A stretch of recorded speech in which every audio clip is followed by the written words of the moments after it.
Disaster declarations are in effect in more than 24 South Texas counties, all dealing with the crisis along the border. Yeah, aid is on the way to those counties in an effort to secure the border, but the help is not just coming from the state. Erica Zucco joins us now, and Erica, who's coming to partner with Texas on the border security efforts. Yeah, well, Audrey and Barry, the governor, had made that emergency declaration, and he's also asked other states to take part. And so we've just learned that South Dakota's governor says that they'll be sending National Guard troops to Texas. That's in addition to other states that have also said that they'll be sending either law enforcement officers or National Guard troops. That includes Florida, Idaho, and Nebraska, just to name a few. And that all comes after Governor Abbott's request. Now, he recently sent out an updated emergency declaration.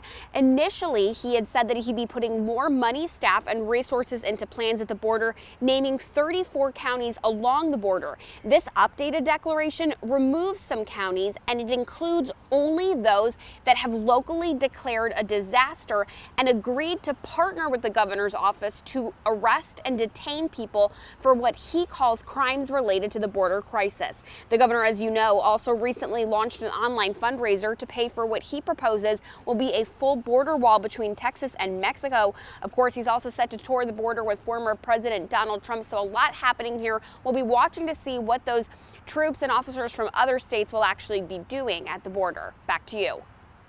All right, thank you, Erica. Meantime, Governor Abbott is updating the progress on the Texas border wall. He posted this video on Twitter yesterday, writing, "Construction on the border barrier has begun."